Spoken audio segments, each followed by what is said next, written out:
Thank you for being with us. As we begin, I must say that this virtual forum is being recorded.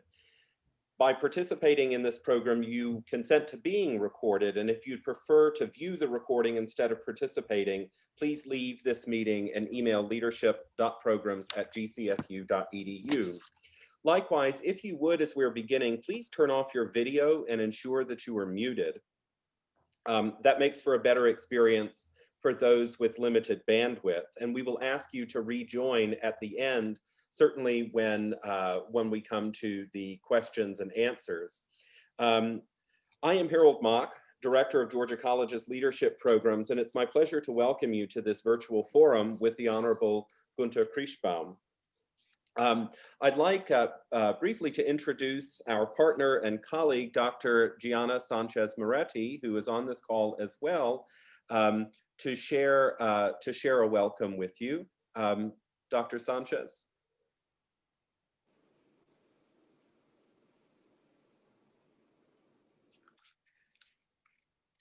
So I will, I think she may be having some connection problems, so I will provide that and say that our talk today with Mr. Krichbaum is also being organized with our friends and partners in Germany and France at the Usery Foundation, and we're especially grateful to Uli and Harold Leibrecht, the directors of the Usery Foundation, who have assisted in the coordination of today's forum.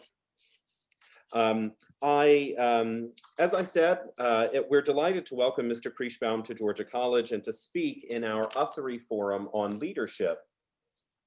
My colleague, Ashley Copeland, will introduce our distinguished guest momentarily, but allow me briefly to say a few words about this event.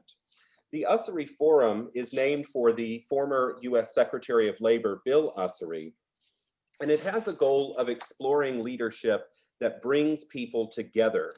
Secretary Usery, across his career, did precisely that. He worked to solve challenging problems at home, and he worked to build productive and fruitful relationships around the world. As you will see in our discussion with our guest, Mr. Krichbaum, he does that as well every day, and I think you'll enjoy hearing from him. This series is made possible by a generous gift from Melvin and Lisa Usery, to whom we express our continuing gratitude. One of the most important elements of these events is that we hear from you, our students and our guests. We'll have an opportunity to ask questions, and I encourage you to shape our conversation by asking good questions of Mr. Krichbaum. Now my colleague, Ashley Copeland, will introduce our distinguished guest, and then we'll begin with our forum. Mr. Krichbaum is a member of the German Bundestag and chairman of the Committee on the Affairs of the European Union. An attorney by training, Mr. Krichbaum studied law, graduation for services to the Republic of Austria, the commander of the Order of the Star of Romania, officer of France's National Order of the Legion of Honor, and Grand Officer to the Order of Orange Nassau. Please join me in welcoming Mr. Krichbaum to Georgia College and to our Usery Forum on Leadership. A virtual clap for you, Mr. Krichbaum. So if you would, please begin, and I know you have some introductory comments, and likewise I can ask you some questions, and we can moderate some questions with our students as well. Well, thank you very much. Thank you very much. First, thank you very much for this invitation. And when Harald Leibrecht asked me if I could join this evening, I spontaneously said yes, sure, because we have, let me say, as politicians, we have a certain responsibility that especially students, young leaders are who want to take one day the responsibility for their countries has to be integrated in the whole process. That's very, very important for me. So that was no question to join this evening to your meeting. Well, perhaps some first remarks only, and then afterwards I would suggest to start in a debate, in a discussion, so that you can ask whatever you want to know. Well, Europe is a challenge, and it was a challenge also in the last century, because, you know, this united Europe we have today, this integrated Europe, how we call it, was the reaction after 2 world wars that we had, with millions of killed people. Especially after the Second World War caused by Germany, it was necessary to find a turnaround.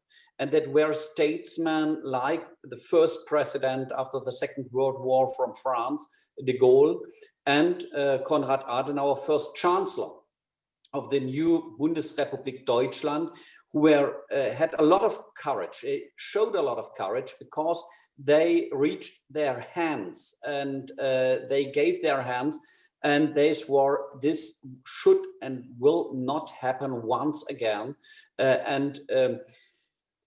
Perhaps you can, if you change the perspective, you can imagine how difficult it was, because we talk Germany and France from heritage enemies for decades. For decades, it was part of the history, a history only, let me say, with contents of wars, of struggles, of disputes, and 2 countries which were in the past centuries before only enemies. And so this is what is really fascinating in Europe, so that enemies became friends, because it was Robert Schuman who made a remarkable proposal, the first foreign affairs minister of France, Robert Schuman, and he suggested to put under one responsibility, with one authority, coal and steel. Coal and steel, the basic to produce weapons. So this was, if you want, the core of European integration, because together with this one and common authority, it was very clear, if we have only one authority and one authority who has to decide, then this cannot be a basic for struggles and disputes anymore. Then we had 2 other associations, Euratom, and also the economic basic and the economic association, what we called EWG. And these 3 associations were combined with the Treaty of Rome on the 25th of March 1957 in the Treaty of Rome to the European Community. And this European community developed in the future decades to the European Union we have today, founded by 6 member states. It was the so-called Benelux states, Belgium, Netherlands, Luxembourg, together with France and Italy, and finally also Germany. Today we have a European Union of 27 states, because Great Britain left on the 31st of January this year. It was done and decided in a referendum, but let me say, the experiences they made and we made were not really encouraging, and especially for other right populist party, there will say a few words more later on, especially for right populist party who was asking in their countries to leave European Union. They did not continue asking it any longer, because the consequence, the impact of this Brexit is not a very encouraging one.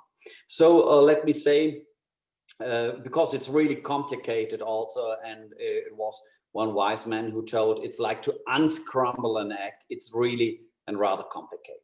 But anyway, for the reason of the single market, but it does also mean that each European can work wherever he wants. We are free. It's our kind of liberty. And if somebody who is born in Spain with a French nationality, he can work in Germany, he can work in Italy, he can work in Sweden, in Denmark, does not matter, or especially in the countries of Southeastern Europe. So this is one single market.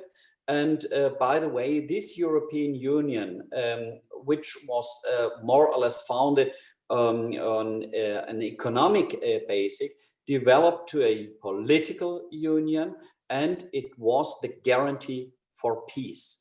Because especially this continent made only experiences of wars the centuries before, what I mentioned, but this was the consequence, and this peacekeeping framework of European Union is so worthwhile that it should be perhaps a model for other regions in the world. When I look on when I look on Middle East, Far East, sometimes also there we have tensions which are not in the focus of the newspapers or the news in general in Europe or in Germany.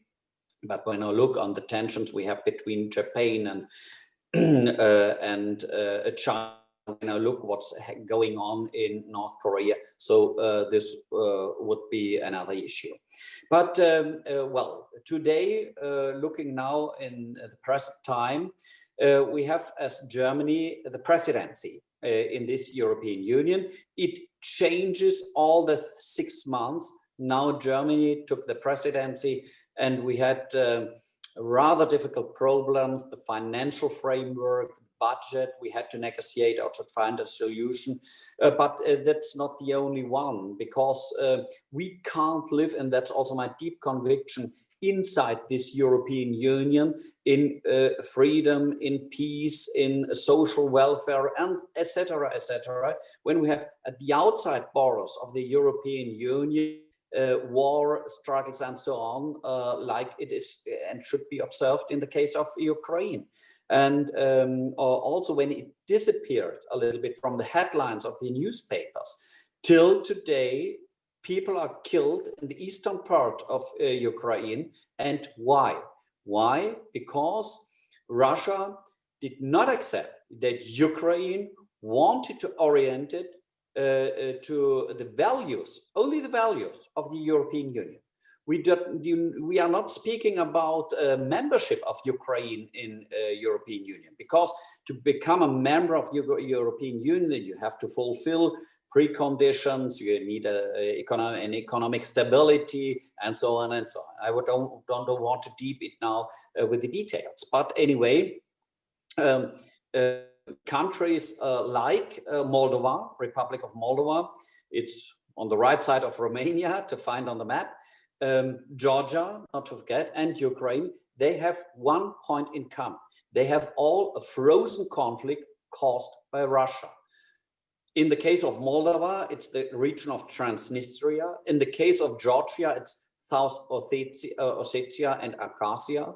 And in the case of Ukraine, it's Crimea Island and the Donbas area.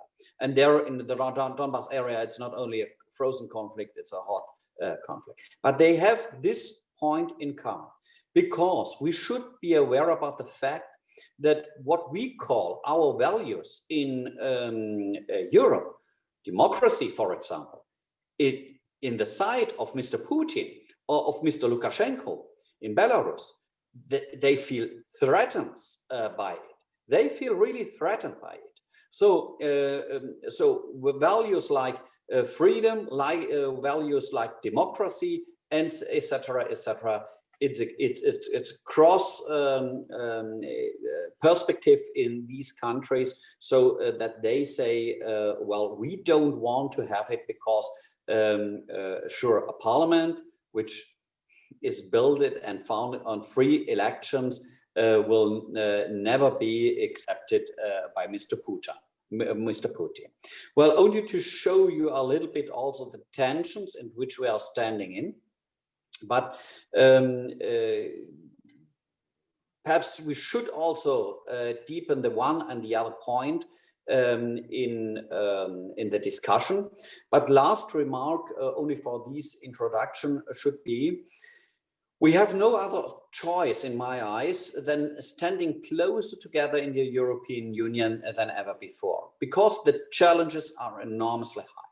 So I mean, we have But this does also mean for us,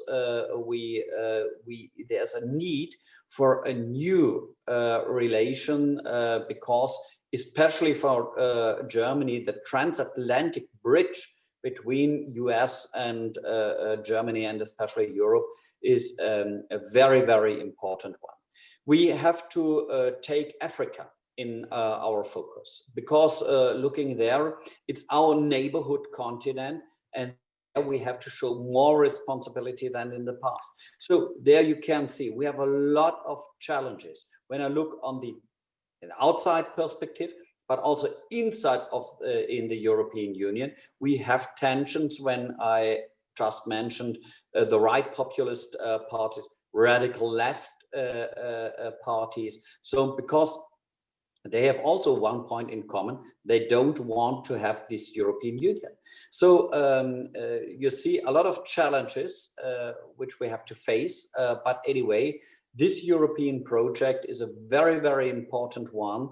And especially when we look now from our perspective, from the European one, to give you one last figure. At the end of this century, European people will be represented only to 4% worldwide of the population. So that means 96% of the people worldwide are living outside of the European Union.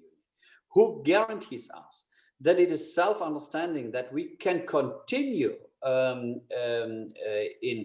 with our values also in the future if we cannot stand together? So that means each country, even Germany, would be too small for all the challenges in the future. So this is only to describe you and to explain you a little bit more how important this European project is and how we need it. Now I'm very open for your questions. Thank you very much for joining this evening or afternoon. It depends from which side of the world you are joining. But anyway, please feel free to ask whatever you are interested in, because I did not mention a lot of different issues. Thank you very much. Thank you. Thank you, Mr. Krichbaum. We will, the students will share some questions with us in the chat, and I will help to moderate. So likewise, all of our guests and students, please share your questions with us in the chat, and we can also ask some questions directly over video. As we're preparing to do that, Mr. Krichbaum, in response to something that you said, across the United States and certainly in Europe, we're witnessing political polarization worse than anything that we've seen in a generation. And I'm curious how you as a leader believe we should confront those challenges. And perhaps you can tell us a bit about the work that you do to try to bring people together and to build consensus. Sure. Well, I would dare to say we had always a certain kind of polarization.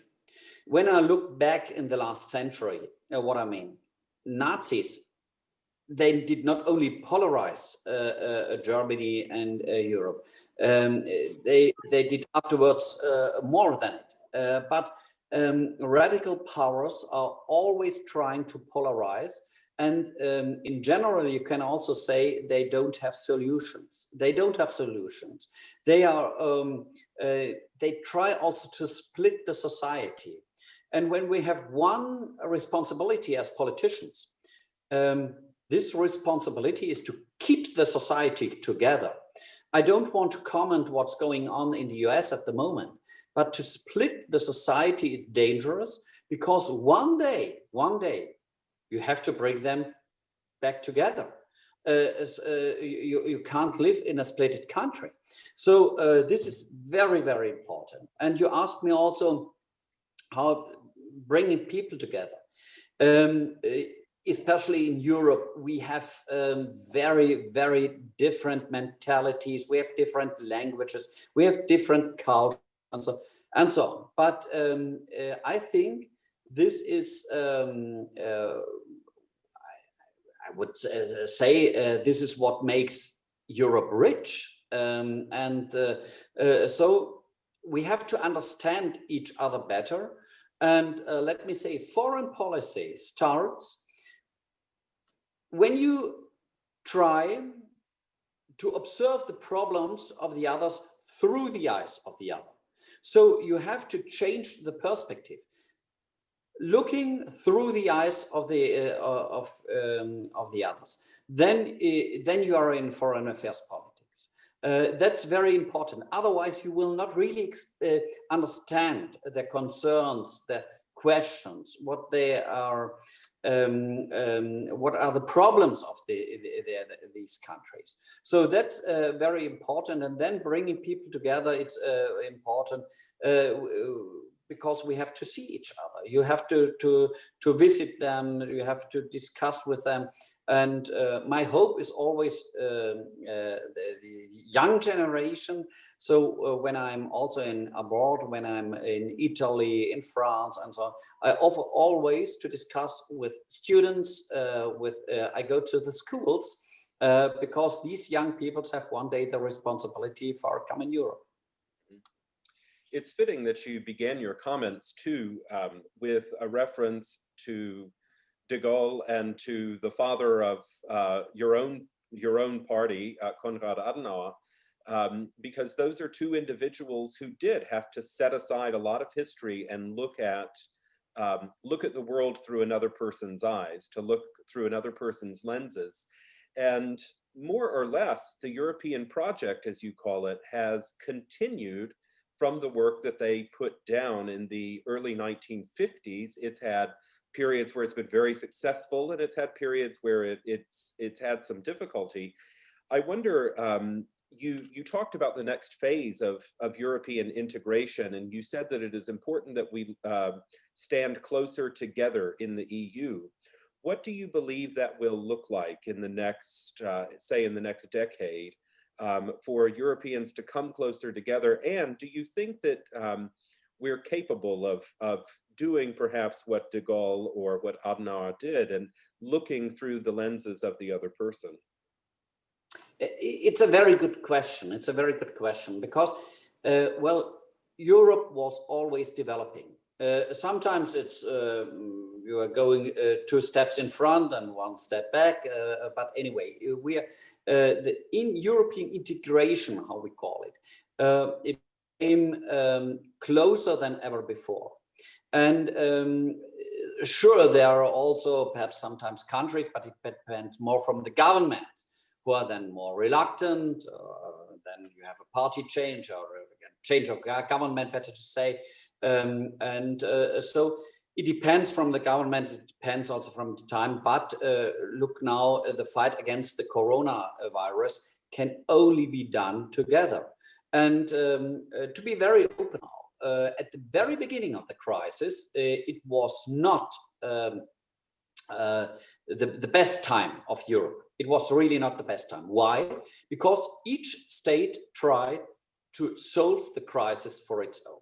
And this will not work. A virus is going across the borders. A virus does not need a passport to cross the border. So then you can only fight together against a virus and a pandemic like it is seen now.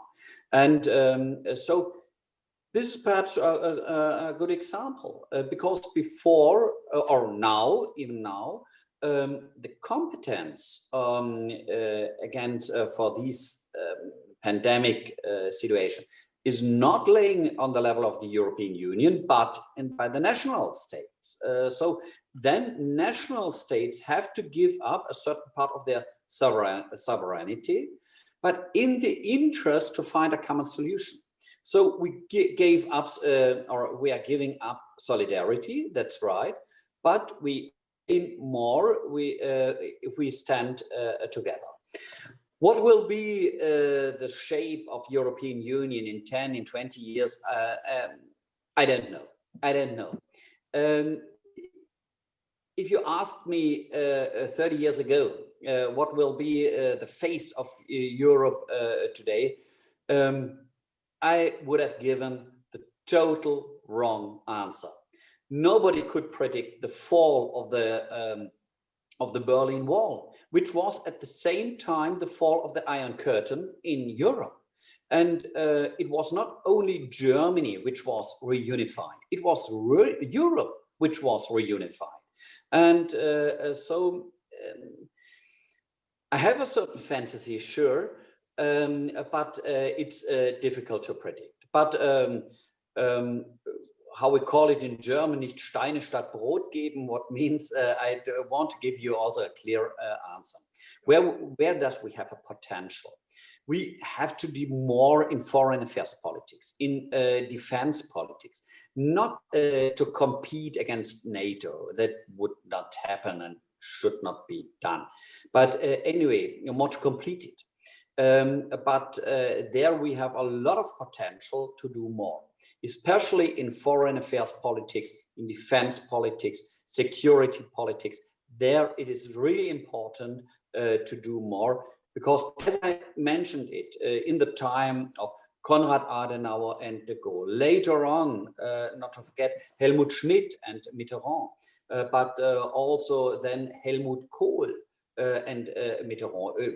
Schmidt was more with Valéry Giscard d'Estaing, but then later on Mitterrand and Kohl, and today with Angela Merkel and sure now Macron, in former times Sarkozy. Angela Merkel is since a couple of times now Chancellor of Germany.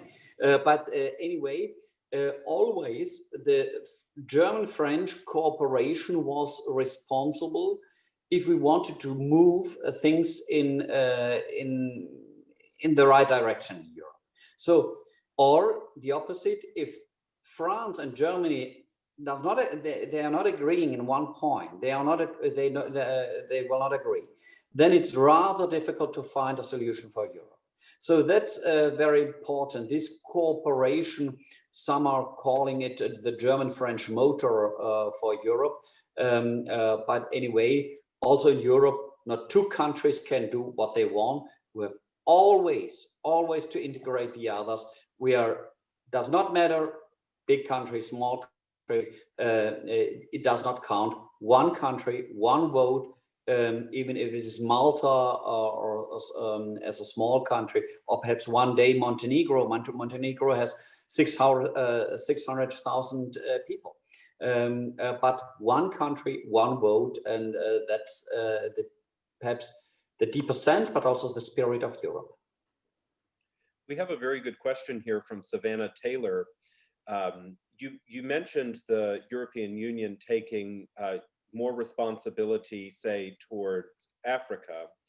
And her question is, what might that look like? And a secondary question, you suggested that the model of European integration may be a model that other regions of the world could adopt. And partly Savannah's question deals with what that might look like in the Americas. Should the United States pursue some degree of integration with, say, South or Central America within our neighboring region? Well, a first point concerning Africa. I try to keep it short. It's a certain danger because it starts with the side, with the view which we have as Europeans on Africa. We are talking about Africa from a problem, from aid and development. African people, they don't want to be seen as a problem. They want to be seen as partners. That makes a difference. Look now on China. China, they have very diplomatic, doubtful interests in Africa, doubtful interests. But they say in Africa, well, we know it. But here, Chinese people, they are not treating us as a problem. They are treating us as partners.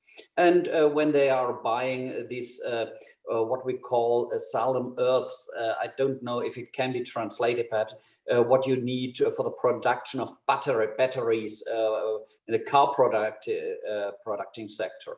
So rare earth elements. Yeah, thank you very much. Yeah, and silicium and so on. And the mines for it are in Africa. But sure, China are giving them credits, loans, whatever, and with very cheap interest rates. And if they can't pay back it, then the consequence is a very clear one. Then China has more than only the foot in the door. Then they are the new owners of these of companies and so on. Yeah. So that's one challenge for us, seeing Africa as a partner. That means also for our own economy. That we have to invest in Africa, especially in northern states of Africa. Why? We have a lot of refugees worldwide. We have refugees for the reasons of war, but we have also refugees for the reason of climate change. When you look on Central African states, then and looking here on these areas where you have no more water, no more rain, it is developing more to a desert. And sure, in a desert you can't plant, you can't have plants, you can't have a harvest. And if the country is not feeding any longer the people, then the people have to, as a consequence, to leave the country.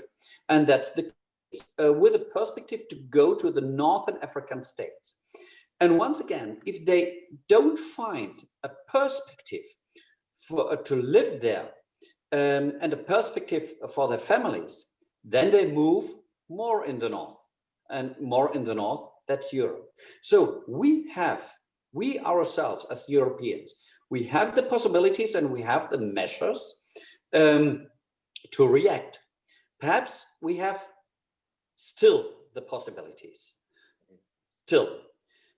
because one day if we can't find a strategy for it to convince European companies to invest there, so that will they invest in Northern African states, then I can offer labor to the people. With the labor, they can earn money, and with the earned money, they can feed their families. But if it is not possible, then it's quite clear what will happen, and they have to leave their regions once again and the countries. And so that's where we have to react. So a huge strategy which is needed. And by the way, I can't neglect it. The World Food Programme got the Nobel Prize for Peace now. And this is really a big merit for them. Why?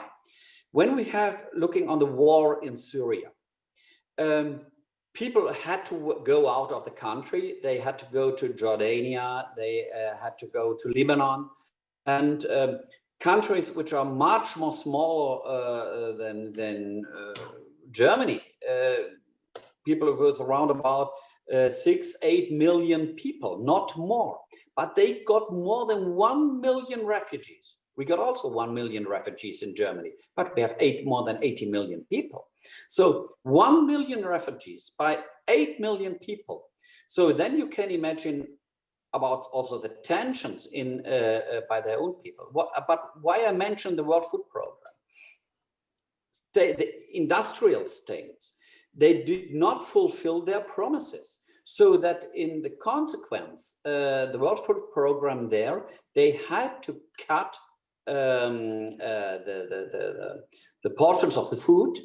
And then you can also imagine if you are living in a refugee camp, and this is the message, oh, we have no more food, then you are leaving it. You are leaving it. So we as industrial states, we ourselves, we had also a certain responsibility why people move in the direction to the north and to Europe. And we have problems with Turkey, to be very open. When I look what they are doing in the Mediterranean Sea, guess should be mentioned, but they have more than 4 million refugees, 4 million, and they have around about 70 million people. So it's our common responsibility. But now I can also tell you one story in the past, because we have the so-called Dublin system, we had it. So that meant for asylum seekers, is the state responsible where the very first time a refugee has European earth under his shoes. So this state is responsible for the procedure. And for us in Germany, it was a very comfortable situation, because surrounded by friends, we said for years, oh, well, that's in the responsibility of Italy or Spain or Greece, and we left these countries alone. In Germany, there was a changement of politics when all these refugees came to Germany. So then we said, oh, now we need a common responsibility, and we need a burden sharing. We need a burden sharing in Europe. So this was also not very correct. But sure, it's one point. We have the so-called Geneva Declaration for Refugees, or on refugees. We have this Geneva Generation, and this declaration, Geneva Declaration, was also signed by Poland, by Czech Republic, by Slovak Republic, by Hungary, and so each country in Europe has to take care on refugees, each country, but it has to be regulated, and this is a running process at the moment. Then you had a second question after Africa. Yeah, the question was about, perhaps you could say what another integration project might look like along the lines of, say, European integration. Do you see any future for other regions of the world, and perhaps the Americas? The American question, yeah. But the model, where can it be a model? Sure, it's difficult sometimes in history to transfer it, but we can transfer experiences. First, we have to transfer it in Europe itself. So what I mean, we have what we call Deutsch-Französisches Jugendwerk. That means we have between France and Germany since decades a cooperation to bring young people together. It's an institution, this Deutsch-Französisches Jugendwerk. It's a very well-known institution. And why not? And there we try now to establish such a cooperation for young people between Serbia and Croatia in the today's states of former Republic of Yugoslavia. So because the last war we had in Europe was not the Second World War. The last war in Europe was the war in Yugoslavia, and we still have a war when I look on Ukraine, but this is more a war between Russia and Ukraine. But there, I think these instruments can be a model, and these can be transferred also in regions like perhaps in Arabia. So we know about the tensions there, and let me give you one example. We have an orchestra between young people from Israel and also from Palestine. So this is, I think, it's great that are projects we need. Projects for more reconciliation, for better understanding. And for us, the security of Israel, it's what we call Staatsräson. It's a holy principle of our politics. And so if we can also to moderate a process which is finally a peacekeeping one, but better it should be reconciliation and understanding in the world, then we will do it immediately. Because there I think Europe has a certain credibility in this process. Then a last question concerning the United States and the Latin American states. Well, there I am carefully. I'm really carefully because I know also about, especially when I look on countries on South America, but there I think first democracy has to be established. We need democratic rules. The freedom of the people has to be respected. And so we know that we have governments in some of these states which are also very, very doubtful. And that's also, once again, very frightening. So there also Europe can do a lot. Sometimes it's my side, especially now in when the president, Mr. Trump, said America first. This cannot be understood in all the corners of the world as a signal to be partners on one level. But this is important. If you have the impression as a state, as a government, or only from the ordinary people, that there's one state which seems to be above me, then it's perhaps not a very good basic to find a good process for politics. That raises another question, and we have several questions on this topic generally of globalization. You said earlier that virus doesn't need a passport and doesn't respect borders. Similarly, this past summer, you told the broadcaster Deutsche Welle that there was too little European solidarity in confronting the pandemic. And many of the challenges that we face in public life, from the COVID-19 pandemic to environmental protection, global climate change, do not respect borders. They require us to build relationships across borders and boundaries, as the European Union does. So my question, and the question that we have from some of our students here, is what advice would you give to young people, say university students, as they prepare to confront those challenges in their professional and civic lives?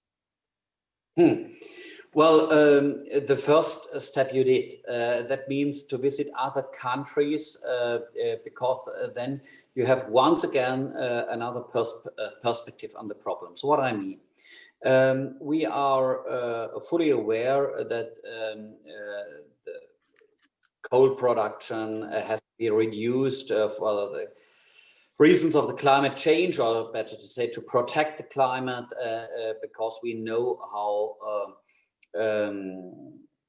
with which disadvantages it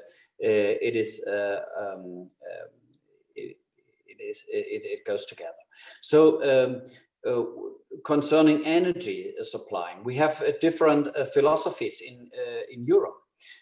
Looking on France, France is investing in nuclear power plants.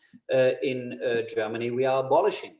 We say it's a huge challenge, but we are transferring the energy supplying market. When I started my professional career here in the Bundestag in 2002, new energies were represented only to 2%. No, 4%, sorry, 4% from our whole need in Germany. Today, we have around about 46%. And we try to increase it more and more. Perhaps one day it will be possible to have 100%. And you asked me before, what are my personal visions for Europe? Yes, to have renewables. To one day to 100%. At the moment, it costs a lot of money, that's true, but I think it costs also a lot of money to damage our environment. And when I look on, especially worldwide scene now, on islands in the sea,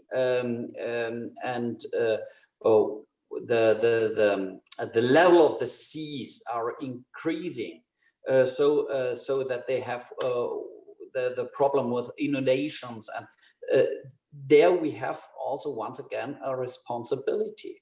So that means there we can do a lot, and to think on the need of the next generation, I think, is a very good guidance what we need as a politics today. We have the responsibility for the next generations, not only for one. And my personal advice is can only be travel a lot, visit other countries, and try to understand the problems of the countries. What I mentioned before, through the perspective of these people, and then you can build bridges, which is really needed in the world. I think that's it's excellent guidance to travel a lot, and I think that we in many cases learn things only by traveling that we can't learn in another way. Continuing with this topic, your CDU colleague and now President of the European Commission, Ursula von der Leyen, announced that she wants to launch a European Green Deal, which would bring the EU to net zero carbon emissions by the year 2050. Perhaps with that as an example, or perhaps another example that comes to mind, how do you as a leader in public life balance your own beliefs with the needs and pressures that you face from your many constituents and stakeholders in your hometown that you represent of Pforzheim, in Baden-Württemberg, in the Federal Republic, and ultimately in the EU? That's a very good question. Well, you have also and always to convince people from the politics you are doing. Otherwise, you will not get the majority next time. From the very beginning, we have a legislature of 4 years in Germany, but I was always direct elected in my constituency. And if I'm not able to convince my own people, then my political career in the Bundestag would be finished. But anyway, and I try to continue also in September next year. I will run again. But anyway, it is important to convince them, and sure that there are obstacles, that there are hurdles, and it's sometimes difficult. I mentioned the refugee crisis, how difficult it was, because people felt threatened by a lot of people coming from another culture, not only from another country, but another culture. And till today, and we should not neglect it, till today it's causing a lot of problems, sure, but we are facing these problems. I think till today it was also the right reaction, because people which are threatened by a war, there you have to help. And you mentioned, that's right, I'm the Christian Democratic Union, and so the C in our name is CDU. The C in our name, it's also for us compulsory. And if I ask now, very theoretical, but theoretically, Jesus Christ had to decide in this situation what's right or what's wrong. I'm almost sure what his decision would have been. So I think this is also the compass for our politics, and to convince people it's a challenge each day, believe me, each day, because exactly today Angela Merkel and the Ministerpräsidenten, the Prime Minister of the states, we are Federal Republic of Germany, they took decisions to fight against the coronavirus.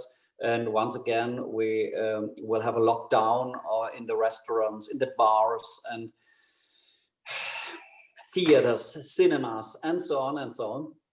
And then you can imagine if you have a company or if you are owner of a cinema, then people are really despaired. They're totally despaired. Sure, we did a lot, we supported them. And I would also dare to say that till today, we were more or less successful in the fight against it, because now we have around about 15,000 people who are infected each day, new. But anyway, it's too much. But in France, that are more than 50,000.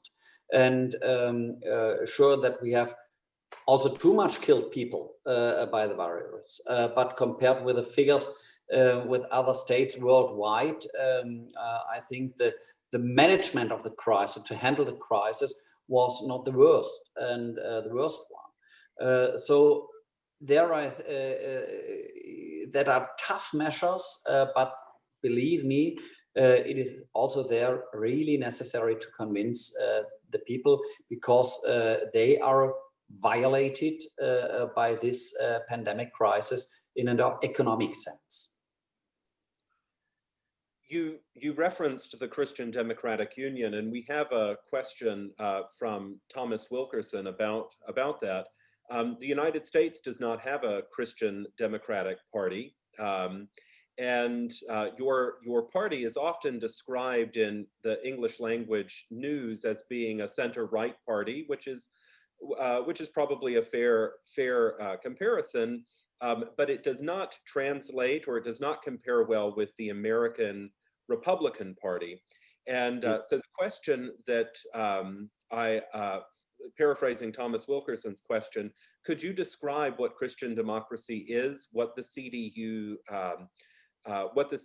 core beliefs are, and perhaps describe, I guess, the nature of the CDU in German politics?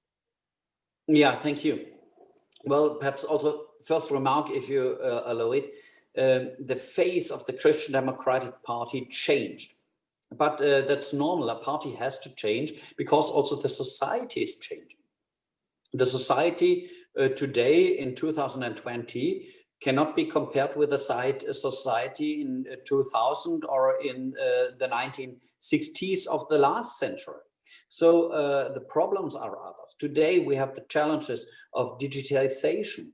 We have to invest in artificial intelligence. We have to invest more in research to guarantee also the welfare, also the social welfare in our country.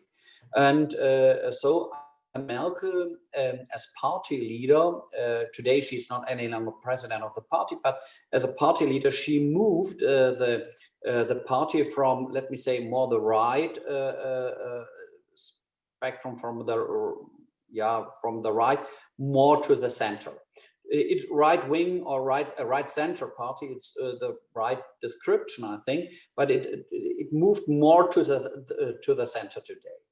And so to give you another example, the role of women in the society. When I look back in the generation of my father, then it was normal, more or less, that women had to stay at home. They had to take care of the children. Today, women, they are studying, they are also doing their exams, they want to practice also in their profession. That's normal. And then also a state has to find the model that it will be possible. So like how families are deciding if the one or the other parent wants to stay at home, take care of the children, it has to be the decision of the families. The state has not the right, in my eyes, to mix in the internal affairs of the family. That's their decision. But we have, as a state, we have to shape, we have to create the basic that this decision is possible. Otherwise, a free decision could not be possible. So that's so also in this case, a Christian Democratic Party changed a lot in my eyes. parties. And well, perhaps you are following also the debate that we will have a new president of the party. That's not so easy to find some the procedure rules now in the pandemic. But anyway, that's really an important debate, because Angela Merkel, she will finish. Definitely, she will not run again as a chancellor. And perhaps it's also remarkable that a statesman can decide for his own, well, now I want to finish, not necessary to resign for a scandal, but also not in the case of Angela Merkel, there are no scandals. But anyway, looking now on the United States, because you mentioned you have more or less two parties, the Republicans and the Democrats. This is difficult and cannot be compared with Germany, with much more different parties. Sure, to enter, if you want to enter in the parliament, then you have to have more than 5%. This is the so-called 5% hurdle. Otherwise, you will not be able to be represented in the parliament. So it depends also, and that's what I want to express. It depends also from the election system. We have a system in Germany which allows also other parties to have success and to come with their interests in the parliament. That's also perhaps necessary because we have the society with a lot of different interests, and all these interests should be also represented in the parliament. The 5%, by the way, it has a deeper background because looking also once again back in the last century, in the time of the Weimar Republic, before Nazi regime took the power, we had too much different parties, and so we had not a stable government, and we had not stable conditions, and so with a 5% we have a compromise, if you want. Well, anyway, it's very, very difficult to compare it with other systems. This we know also in Europe. Compare it with Great Britain. There you have an only majority system. In Germany, it's a combination between proportional and majority system, and so this allows why more parties are represented in the parliament. Changing topics just a bit, what do you believe Americans need to understand about their shared history with your country and the European Union to help them make informed political decisions? Well, sometimes, you know, in some people in Germany or also in other states in Europe, they are complaining, well, in the United States, they don't know anything about Europe and so on. And they don't know that Germany is in the north of Italy or Italy in the south of Germany. But anyway, I raise up the question and I say, well, then please name all the 50 states of the United States. And not only that you know them by heart, then if it is a puzzle, would you be able to do the right order in the puzzle of all the states of the United States? So we should learn each other more from another. And there I say, sure, it's necessary that also in the medias, it will be reported.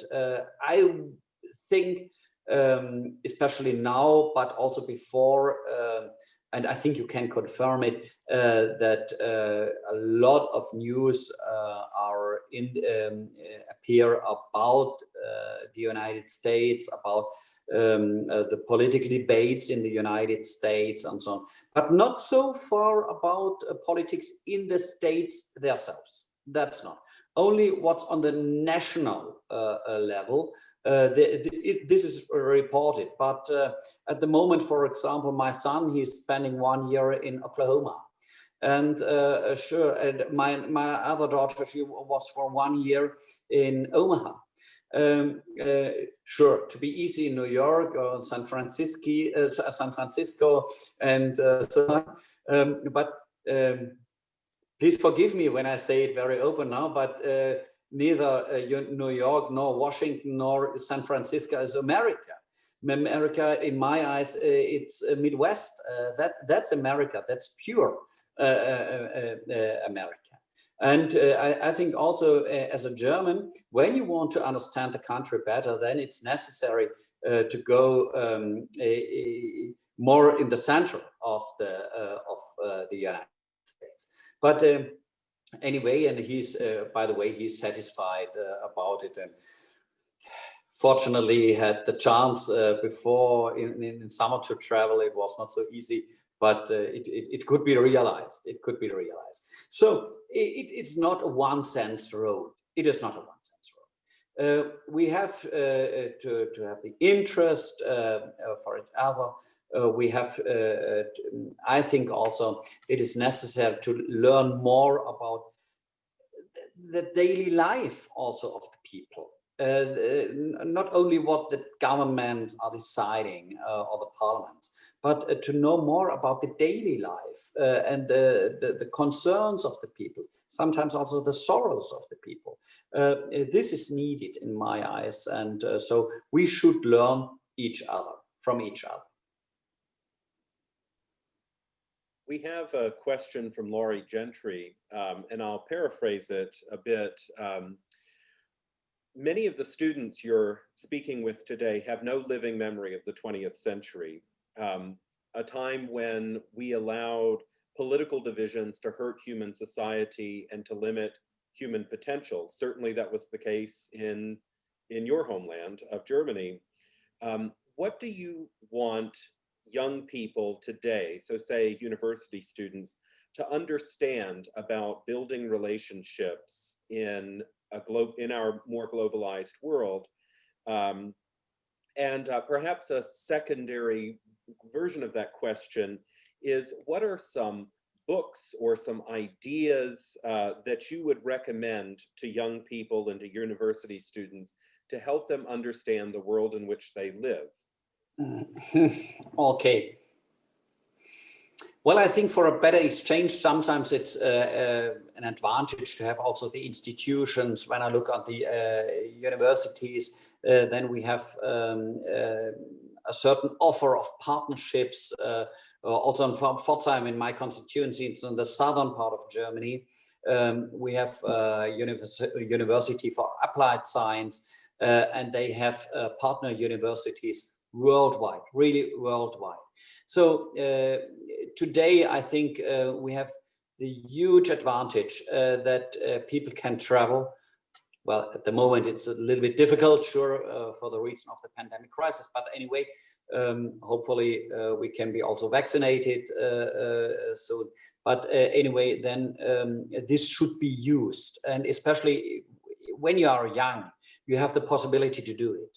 And like a sponge, like a dry sponge, you should take all the influences of the world in you.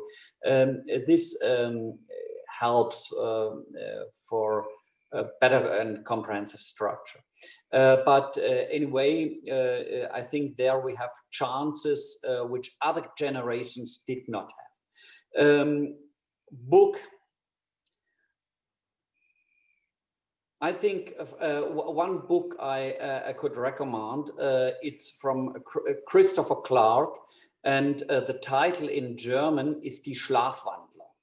Well, Schlafwandler, that there, I don't have the English expression, perhaps you can help me once again.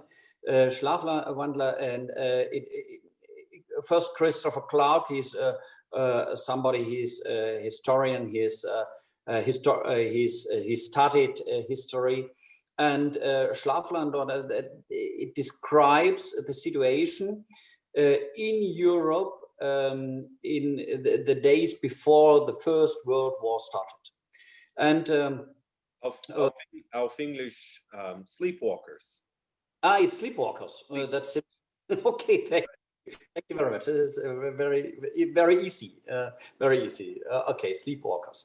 And because it describes very well in my eyes the situation, and they went in a war which could have been avoided.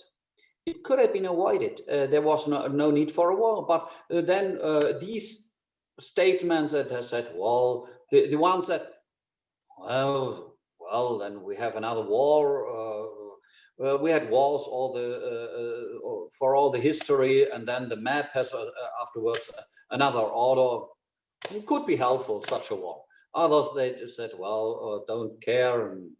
But anyway, finally, we had a war between especially Germany and France with thousands and hundreds of thousands of victims, young people. A fraud towards their own generation, their own future. So I think perhaps it was the first war where it was showed that it is difficult to win a war because finally a war is provoking victims and killed people. And I beg your pardon. But anyway, there I think it is necessary also to see how wars can happen.